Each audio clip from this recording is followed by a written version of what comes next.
Well, good morning, everyone. My name is Mighty Stream, and I'm going to do your June the 28th spiritual principle a day in a meditation. I hope you're having a wonderful morning. Let's go ahead and get into that meditation. Okay, the title of today's meditation, Unconditional Love Brings Healing. Oh, that sounds so warm and oh, it sounds really good. Let's enjoy it together. This is what it says. It says, practicing the principle of unconditional love in the 12th step is essential. Nobody needs love without conditions more than a suffering addict. That is taken from the NA Step Working Guides, Step 12, Spiritual Principles. Judging from our experience prior to NA, many of us believe that love only came with conditions. That was often true in our families and in our relationships while using. We were loved as long as we got decent grades, were gainfully employed, looked presentable, or could talk our way out of an arrest. We internalized these messages and berated ourselves for not being good enough. We felt ashamed of our very existence. Many of us turned those feelings of guilt and shame outward. We judged others based on how we felt about ourselves. Thankfully, working a program allows us to examine and discard much of this damaged thinking. Members' willingness to love and support us without conditions makes that work possible. Their unconditional love helps us to climb out of that pit of despair and self-loathing. When we begin to work the 12th step, we get to pay that favor forward by giving unconditional love to other suffering addicts. Our self-esteem grows as we do esteemable acts. As one member shared, after taking a meeting into the local jail every month for a year, I began to believe that maybe I was a good person, worthy of love too. Learning to practice unconditional love is a process. The love of other members sustain us along the way. In one member's experience, if I'd had to wait until I loved myself, I might not have made it. A firm hug outside a meeting, sharing our story at an H&I meeting, giving newcomers rides, even a friendly smile of recognition. We give and receive these acts of love without conditions, and it keeps us coming back.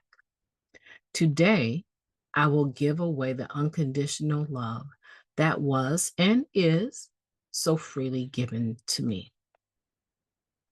Let's take a moment of silence followed by the wee version of the Serenity Prayer. Moment of silence now, please. Thank you. God, grant us the serenity to accept the things that we cannot change, the courage to change the things that we can, and the wisdom to know the difference. Just for today, please and thank you. Powerful meditation, powerful meditation, talking about unconditional love that brings healing. And I really appreciate this because it talks about the unconditional love of other members. See, because when we first get here, we're judging ourselves. We have this ideal of who we were and who we need to be.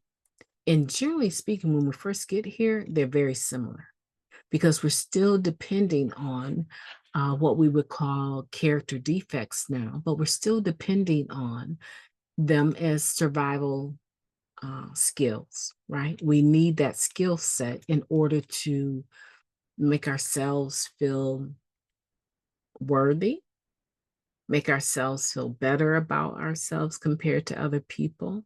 So we're still in that mindset of this false image of who we need to be, right?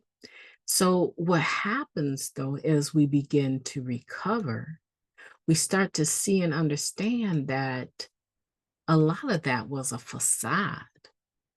It was a mask. And what did we learn? We learned in the basic text that the masks have to go. And so now we're left with this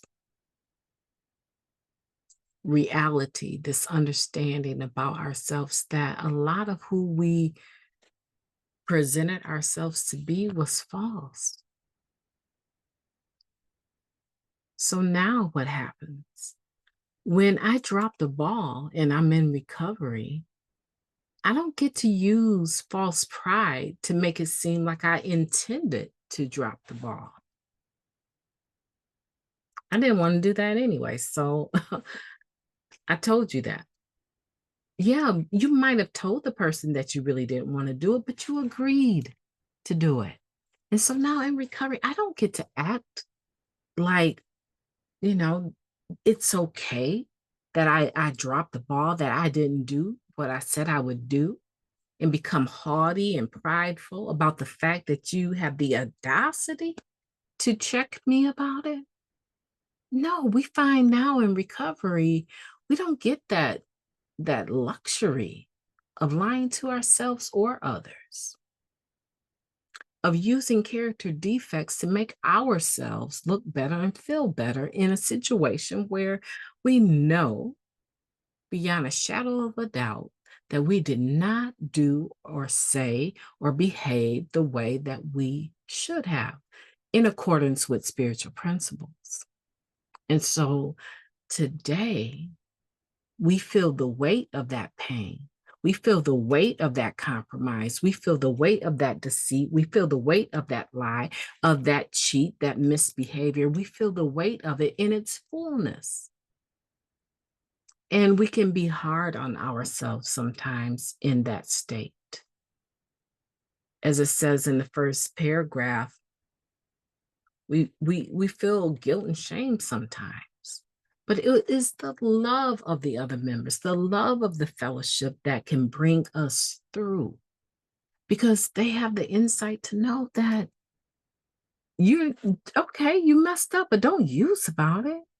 I messed up too. I did the exact same thing.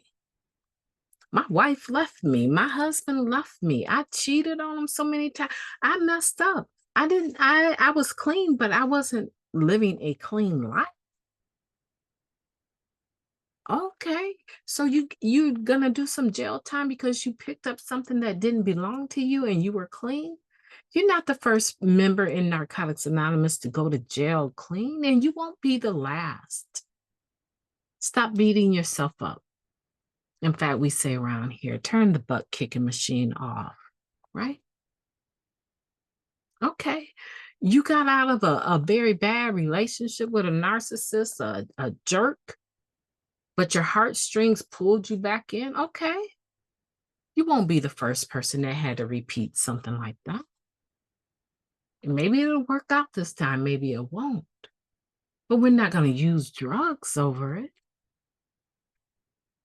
And so, as we begin to develop a rapport and listen to others share their experience, strength, and hope, and begin to receive their unconditional love, we find hope. And it brings us healing. Because you know what? We don't go back to the drugs. We just feel whatever it is and we stay clean no matter what. Okay, you relapsed. That wasn't your story. You did relapse. Okay, you're not the first addict in recovery to relapse. So what? We're not going to talk to you anymore. We're not going to hug you. Your relapse is going to rub off on me because I give you a handshake or hug you. I don't think so. Just like you can't catch recovery by osmosis, I'm not going to catch your relapse either. Now, I'm not going into wet places, believe that, right? But expressing loving kindness to a person, yeah, I can do that. And so can you. With this unconditional love, we have been healed. So why not use it to heal others? Today,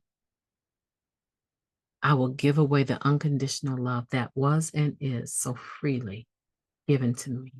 Such a beautiful meditation. I just want to thank every group, every individual, every member that participated in the draft of this spiritual principle a day in a meditation. And as a result of their honest input and their votes in their group meetings,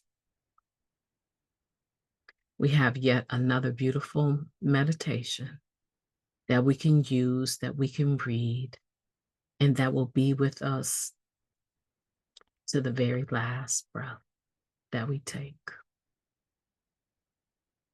Yeah, I'm so grateful for this literature. Family, my name is Mighty Stream, and I am an addict, and I am so grateful to be with you today.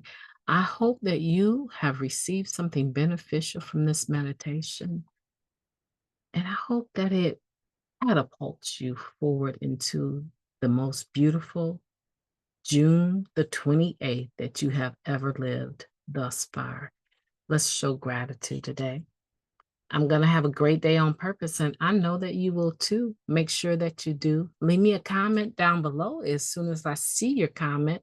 I promise you, as soon as I see it, I will respond. If I don't respond to your comments, guess what? I haven't seen it. At the very least, I will give you a thumbs up or a heart or say something encouraging when I see it. Take care, and I will be talking to you tomorrow.